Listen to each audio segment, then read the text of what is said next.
Coming to you from Dynatrace PERFORM in Las Vegas, it's pure performance.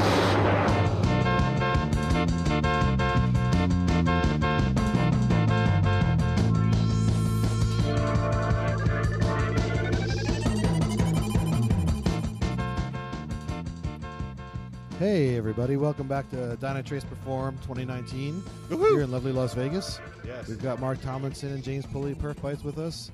And we've got a everyone. special guest today, Nadhan from Redhat. Did I get your name right? Sorry, I think Yes, Nadhan. You absolutely did. Perfect. James. How are So- you? Welcome. Welcome to the airwaves. Say, Oh.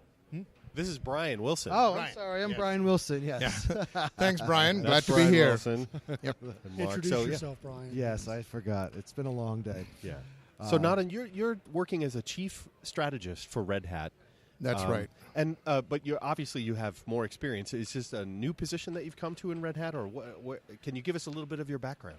I joined Red Hat 3 years back Okay. in this role, and my job is to really think and act on behalf of the customers, our customers, Right. on what matters to them from a strategic perspective. So almost like a technical ombudsman.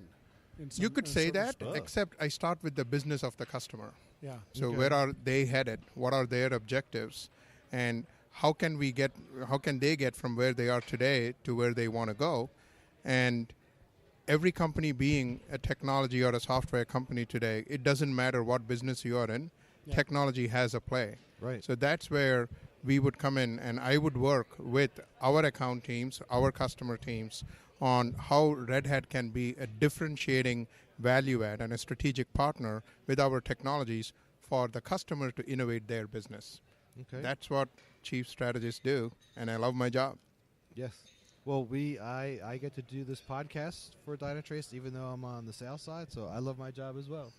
Yeah. I hope I didn't say anything this weekend. That is awesome.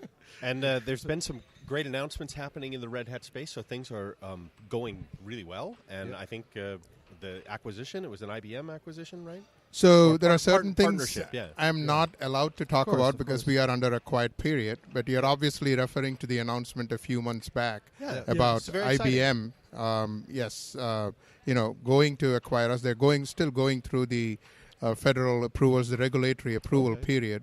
Yeah. So I would rather not talk about of course. the acquisition itself. That- but that's okay. You're among perf geeks here, so we're happy to talk about performance and think it's leave very the, exciting. leave But the I business side to the I will tell. regulators. Agreed. I'll tell you this though, it's a validation for It such is. an investment to be made by a company like IBM. It's a validation of open source.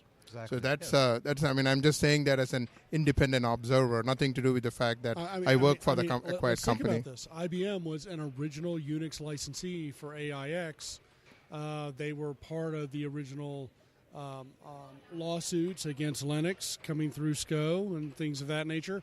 And so all of that has just gone by the wayside, and now Linux runs on IBM Big Iron and Red Hat Linux at that. Yes, absolutely. So that's more a testament to our partnership anyway Yeah. that Yes. we have with IBM. Yep. So there's a large movement with open source here, and what are you all working on? Is there anything in terms of performance with open source, or the strategies you try to help your enterprises learn or apply in the open source world? Yeah, so that's a great question, Brian. I want to kind of take a step back on how we operate in the open source community and then Okay, perfect. zero in on the response to your question. So we are a software company with an open source model. Right. Yes. That's how I would, classify us. Definitely. We have our employees who are contributing to the open source community as lead contributors, team leads. For Kubernetes, one of the very well-known projects in the open source community, the number one contributor works for Red Hat. Oh, really? So we have didn't know that. employees. This is their job. Yeah. This is what we do. Now, the open source community is made up of passionate programmers, developers, engineers, architects who are, it's their passion, as in they like taking videos, watching movies, and listening to music and code. So they do it because they love, that's what they want to do, not because that's what they have to do because their leader said so. Right. There is a flip side to that. Think about a retailer who is, during Thanksgiving, the holiday shopping season, something fails. They cannot wait for the open source community to fix it because they are losing shopping opportunities. They need the mission critical applications to work.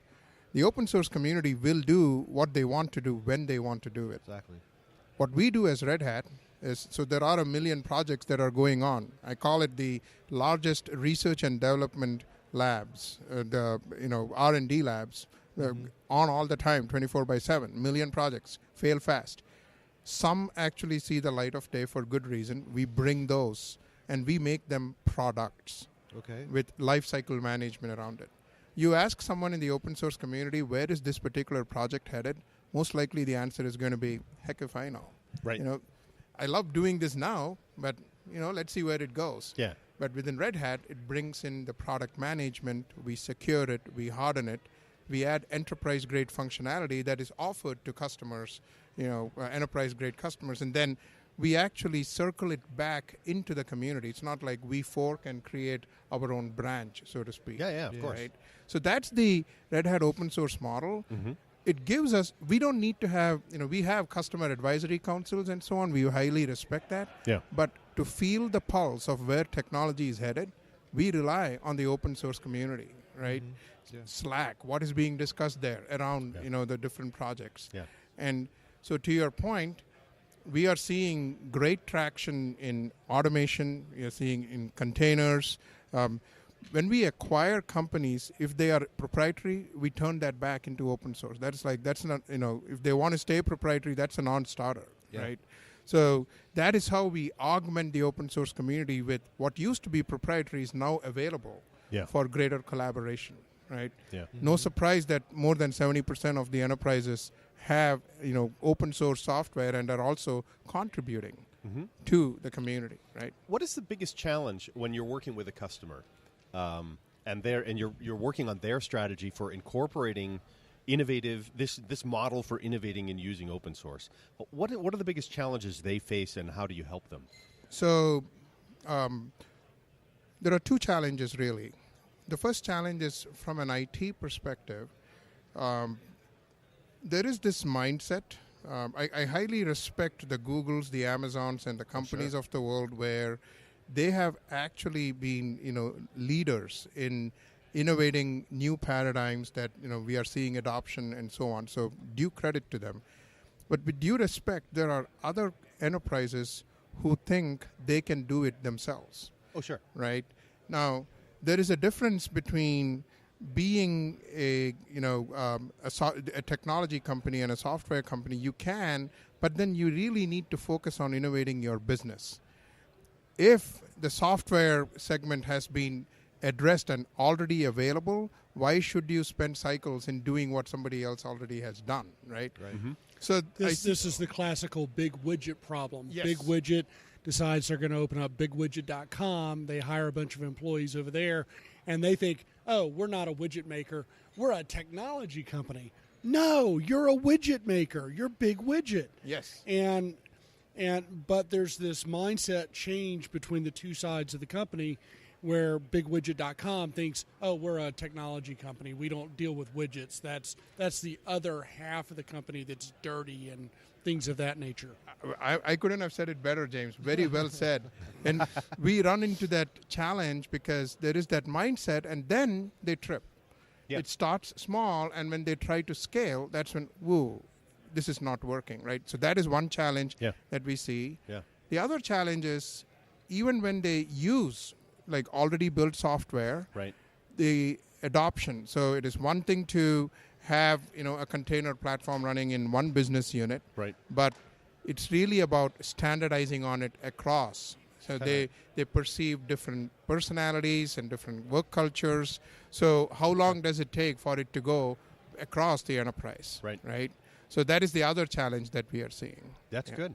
That's good. And particularly when you're working, I assume you have a team that sort of delivers the strategy work with them. And what exactly do you do? Do you have sessions that discuss what their barriers are or these particular challenges then? So I'm an individual contributor. Okay, great. That being said, I work with all our account execs as well as the area directors, Okay. right? And so there are different work streams that I champion. Strategy starts at home within the account team. Okay. I advocate you don't walk into the CIO's office and ask what keeps you awake at night, Yeah. because that means you didn't do your job, Yeah. right? I work with the account teams to strategize what matters to their customer. So you're kind of an internal consultant. Starting, Yeah. I start there. Yeah, but yeah. then to deliver the message, it depends who is sitting across the table. Okay. So I focus on the retail vertical, the energy vertical, Okay. and then craft the Red Hat messaging around certain customers as to what works for you, Yeah. right? So you might have a dozen different customer avatars that you have different messages for Absolutely. for the exact same technical delivery. Yes, exactly. So I work directly with the customer executives, work internally to strategize what the message is. Right. And there is an innovation stream where we partner with the customer. So we bring the customer experts into our innovation lab and we co-innovate, we co-create Cool. That's great. with design thinking based sessions where we event storm and then there are use cases identified with outcomes, because if the customer is not actually realizing outcomes for their customers, innovation is at best a technology science project, Yeah. right? Yeah, yeah. The innovation lab that we offer, it actually allows the customer, the IP that comes out of that is the customers. Yeah, absolutely. And then they get to drive their participation in the community if they want to contribute, Absolutely. etc. Yep. With your guidance. Yes. That's really cool. I'm also really curious, from your perspective in this role, what brings you to Dynatrace? Absolutely. and So, performance? frankly, the word that brought me here was the perform label. Yeah. So, performance matters to us as Red Hat from different levels. Yeah. Right. So, it's clearly about the application, which Yeah. is kind of what brought me here, number one. Okay. And to be able to monitor how is it meeting the performance metrics, and that is clearly a key need for mission critical applications, and more importantly, proactively take the right steps. I was fascinated by the example Walmart gave yesterday, Oh, yeah. right? About being ahead of the game during the shopping season, Right. and then fixing the problem. That is a fantastic example of Yeah. why performance matters. Yeah. So that's what brought me here. But then, from a Red Hat perspective, the application software defines the brand of the enterprise, but it is more than application. It's about the infrastructure. Yeah.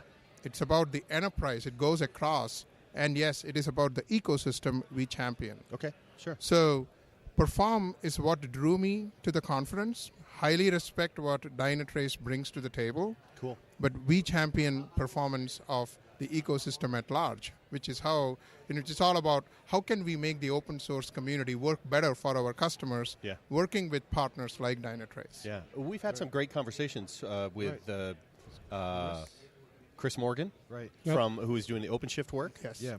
And a couple other Red Hat people I think we've met. Were there much? Yeah. We might have. And who's But, the gentleman from from JBoss that you knew Oh, it was years Rob ago? Greathouse. He's no longer. He was an old JBoss super performance guru guy. But Chris we were talking with Chris about OpenShift and with the operators, allowing a lot of the ISV partners and everyone else really hook into and start doing things. One of the It's things highly we've been running integrated, with. One of the things we've been running with actually since talking with Chris is the idea of taking when you see your customers using your product in ways you didn't design it for, but in a good way. Like when, we have an open API, you have these operators. What are your customers doing with that to elevate and do unique Right. things that wasn't even part of the plan, but someone said, there's a great opportunity that I can do this with OpenShift or with Yeah. Dynatrace or something else. And that's all part of this open source community, because when you Right. have people who are passionate, who can share ideas freely without having to worry about IP Yep. constraints, these great things can come out of it. Yeah. If you're I would dare not dispute anything Chris Morgan said. yeah, he's a pretty engaged guy. High respect for him. Yes. Yes. That was good. Yeah. So this is your first time at Perform. Yes, it is. Yeah. And what do you think? Just generally as a conference. I like, so I have been to a few conferences, Yeah. like Amazon reInvent and, Yeah. NRF, National Retailers Federation and all that. Yeah. And I'm bringing that into, into this discussion only because I love the fact that it is in one location. And there is, I don't have to It's like walk a whole... very cozy. Yes, exactly. That's the word. Thank you. Yeah. So there is we, a nice... we were actually talking about that last night, that the Cosmopolitan, it's a great venue for this. Absolutely, yes. Awesome. Now, that being said, I mean, I can almost talk to everyone who is at the conference. As long as they are there, it's like they are all in one place, Yeah, right? yeah. I really like the keynotes and Okay. especially the customer panels Yeah. because there is nothing like having validation from the customer that hey, Yeah. this works for us in Yeah. our terms, right? I mean, quite frankly, it is good to hear from the software vendor, but it is much better, greater, when the customer tells a story about it. And I heard of many of those directly from Kroger and from Walmart and so on. That's great. I will say the Brian Fox session, that was... most of that kind of went over the head for me. He's out there. Yeah. Yes, he is there. And what he talked about is also, however, I drew a parallel between the message that Brian delivered. So here is what I took away. Yeah. An interconnected world of galaxies and all that. He simplified the overall message. Yeah. To me, that's what Dynatrace does. You live in a combination of galaxies in this IT, overly complex IT environment. Yeah. With Dynatrace, you kind of get a simplified view of what is happening where and why. And for the record, we did not pay him to say that. Right? It's freely offered endorsement there. That is awesome. So great. Thank you very much for sharing a few of your insights, and please hope you'll come back to perform. Hey, if you do a podcast like this again, I'll be here for you. And before we take off, how could people connect with you if they're interested? Are you on Twitter, and could they ping your directly at Red Hat? I am all over social media. Okay. So I have a LinkedIn handle, and you'll find me as E.G. Nadhan, Nadhan. Yep. And my Twitter handle is NADHANEG, Nadhan EG. Nadhan EG. Great. And if you just look for that on LinkedIn, I am there. Yeah. And almost, I want to say, between the time I registered and now, about 50 people from Dynatrace connected with me already on LinkedIn. Good for you. Yeah, So, it's buzzing, as one might say. So you did say you're on social media. Are you on Snapchat? No, I'm kidding. For the So- kids, So my kids are the subject matter experts on that. Exactly. Very good. That's awesome. Well, thank you very much. I'm gonna hit the outro music here. Yeah, there we go.